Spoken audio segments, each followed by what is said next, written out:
Pessoal!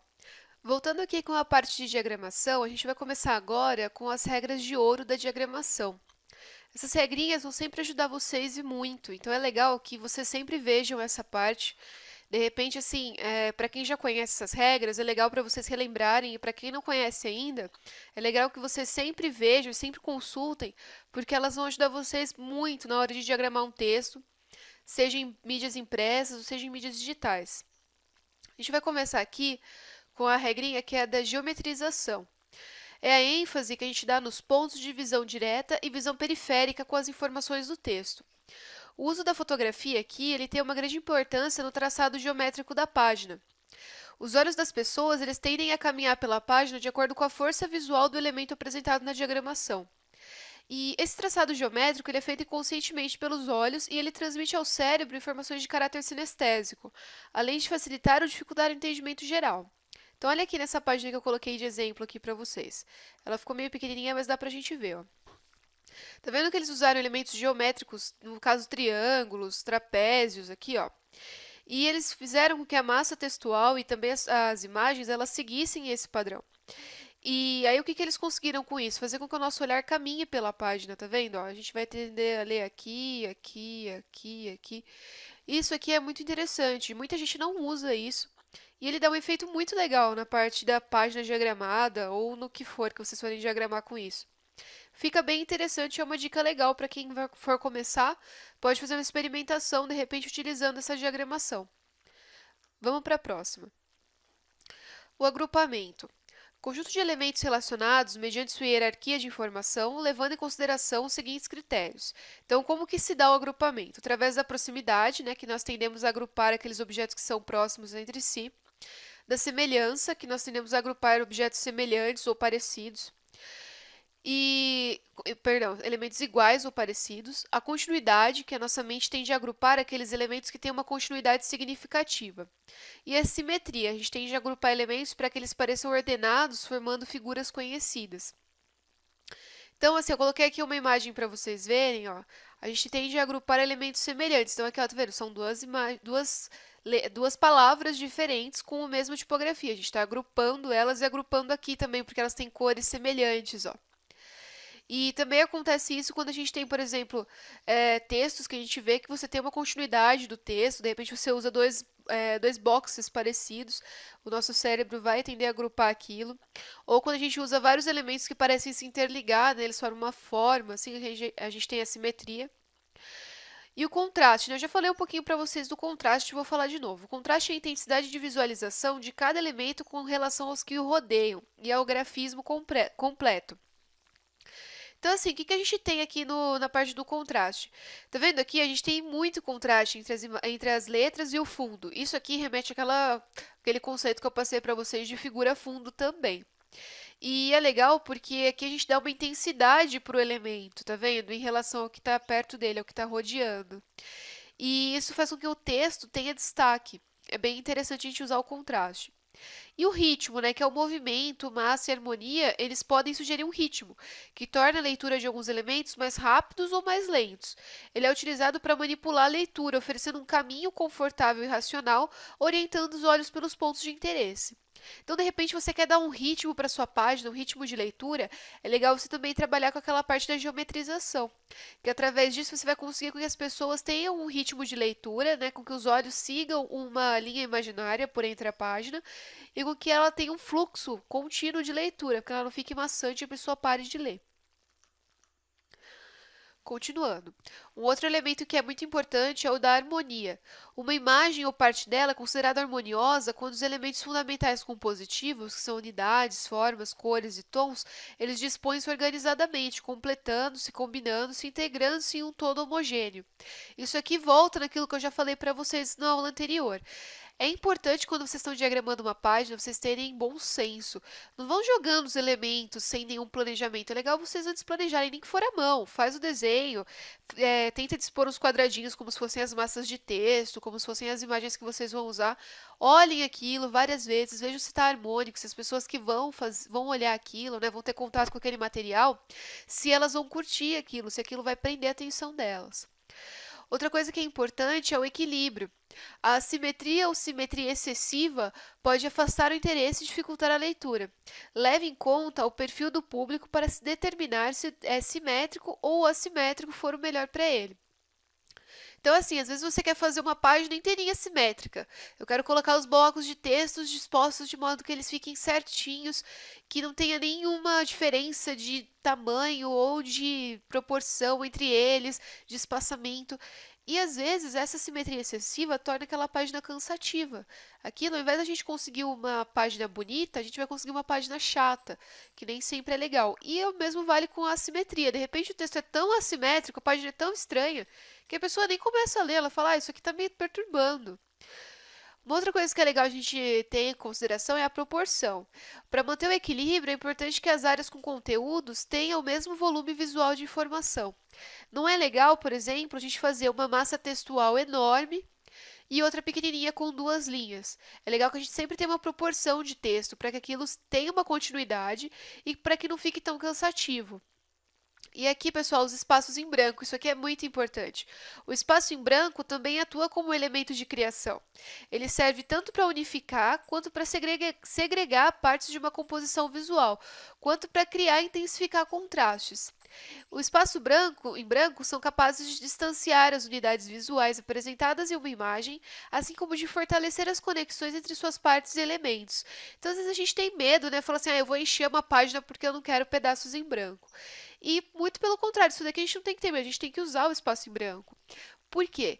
Porque o espaço em branco ele vai valorizar aquilo que a gente tem na página, ele vai, como falou aqui, intensificar os contrastes da página.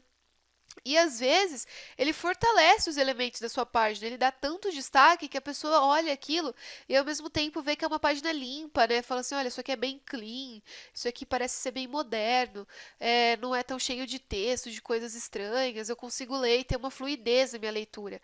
Isso é bem importante, tá bom? Bom, agora eu vou passar aqui para vocês uma parte que é super importante também, que é a direção visual. Eu vou até aproximar para que vocês leiam, porque tem bastante texto.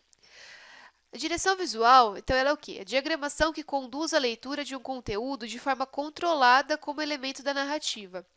O intuito é direcionar o olho das pessoas para os pontos estratégicos e dar uma sensação de movimento. Utilizando essa direção visual, pessoal, vocês vão conseguir integrar todos esses outros elementos que eu já falei para vocês antes, tá bom? A direção visual, ela vai fazer o quê? Ela vai mostrar para vocês como organizar os elementos na página. E como que ela pode acontecer? Pode ser na diagonal, né, que os olhos eles seguem um vértice para o outro. Ele gera uma linha imaginária que divide a composição e deve-se evitar a igualdade excessiva nesse caso. Então você consegue diagramar o texto de modo que ele faça uma diagonal, mas não façam muito simétrico, muito igual, porque aí fica cansativo. O triangular ou pirâmide ela é aplicado em composições simétricas com peso e solidez marcados na base. Assegura a unidade do conjunto e estabiliza o equilíbrio. Em S, sugere ação e graça, permite uma leitura em etapas. Se houver muitas massas de textos concentradas e distantes, sem unidades, provoca uma dispersão visual na leitura. Então, assim, quem for utilizar esses outros tipos de composição, tome bastante cuidado. Se você vai fazer uma direção em S na sua página, procura deixar os elementos tanto quanto próximos para que as pessoas tenham uma unidade de leitura, porque senão aquilo vai parecer que está jogado na página. O Z ele possui um movimento vigoroso e definitivo, similar na movimentação do S, mas com uma intensidade e velocidade de leitura. Ele tende a permitir com que a unidade se mantenha, com que não haja tanta dispersão da leitura, e ele aumenta a velocidade de leitura. Então, o Z é legal, de repente, para vocês utilizarem em revistas, tá bom? O L, ou ângulo reto, ele é utilizado para indicar algo. Relaciona diretamente um objeto para a informação. O movimento é muito mais vigoroso, por isso deve-se tomar cuidado com a unidade, pois a leitura pode conduzir para fora da comunicação. Então, assim, ó, essa diagramação em L é aquela que geralmente você tem uma página, assim, e você faz uma diagramação que é um L. Você dispõe os blocos em forma de L. E o que, que acontece nesse caso? Às vezes você tem que tomar muito cuidado, porque se você coloca o texto, parece que ele não terminou, parece que a pessoa vai olhar para fora da página e vai continuar o texto, e isso torna a leitura dispersiva também. Em cruz, utilizada para separar poucos elementos, aproveitando melhor o espaço. Sugere dinamismo e modernidade. E o círculo cria uma sensação de fluxo, possibilita uma sequência de leitura, relaciona elementos a um tema central. Já já vou mostrar para vocês no InDesign como que vocês vão poder utilizar esses tipos de diagramação, tá bom? E agora eu vou chegar com vocês na parte do grid. O grid, então, o que que ele é? Ele é uma junção de todos os elementos visuais que vão estar numa peça gráfica para transmitir uma informação, conhecimento, e ele é composto de regras, como colunas e linhas, que vão funcionar como guia para vocês distribuírem os elementos na página. Com a utilização do grid, vocês conseguem clareza e eficiência na transmissão de informações. E o grid, assim, ele é legal porque se você não tem muita experiência em diagramação, a partir dele você consegue planejar melhor a sua página. E você consegue dispor os elementos prezando tudo isso que eu já falei para vocês. Harmonia, equilíbrio, geometria. E eu vou mostrar aqui para vocês, ó, que isso aqui é um grid. Essas daqui são as partes que compõem o grid, ó, a margem, as linhas de fluxo, que são essas aqui, as zonas especiais, os módulos, a gente tem as colunas, os marcadores. Nem todo grid necessariamente tem que ter todos esses elementos, mas de repente vocês vão trabalhar numa editora ou numa revista, enfim, e vocês recebem um grid desses pronto. É legal que vocês saibam os elementos do grid para que vocês, por exemplo, não ultrapassem a margem, de repente não ultrapassem o marcador, que vocês respeitem as colunas, porque tem lugares em que esses grids são usados para quê? Para manter uma padronização de publicações, principalmente quando você tem muitas pessoas envolvidas num projeto gráfico. Eu vou falar para vocês detalhadamente agora quais que são os pedacinhos do grid, né, os elementos do grid. As margens, elas são os espaços negativos entre a borda da página e a área do conteúdo. Elas exercem uma grande influência sobre o conceito trabalhado no projeto e, por isso, seu tamanho deve ser muito bem estudado.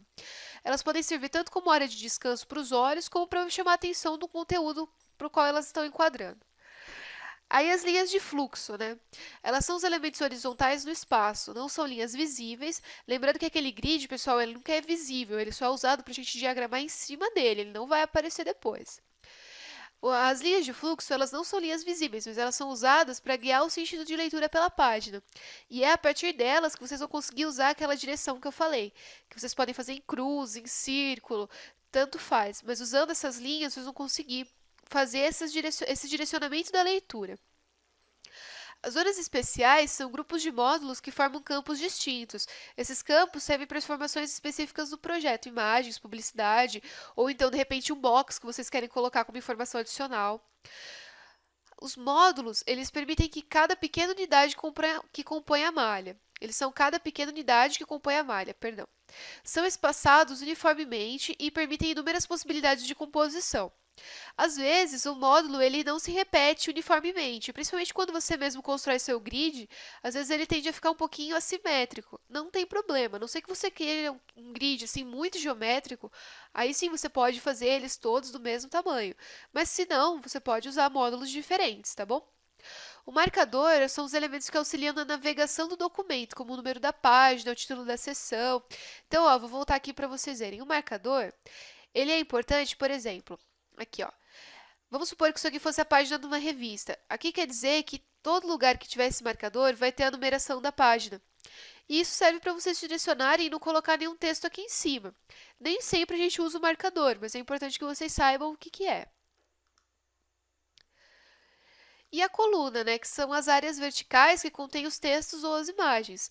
A coluna pode ter o mesmo tamanho ou tamanhos variados, depende da informação que você vai trabalhar e dos elementos gráficos que você vai dispor no layout. Eu vou mostrar para vocês como que vocês vão construir um grid. Só que antes eu vou terminar aqui só para mostrar para vocês os tipos de grid, para finalizar. Tem um grid que é só de uma coluna, que geralmente a gente usa em folder ou em site, onde a gente não tem uma massa textual muito grande. De duas colunas e de múltiplas colunas, a gente geralmente usa em produtos impressos, no caso revista, às vezes livro, de repente você vai imprimir uma newsletter, uma coisa que precisa de maior massa textual. E é legal você dividir em várias colunas para o texto não ficar cansativo e também para vocês aproveitarem melhor a área do papel. E aí você tem o grid modular, né, que é aquele grid que permite que você faça várias colunas e ele é simétrico, como eu já falei para vocês, tem gente que gosta, e ele dá uma maior liberdade para vocês.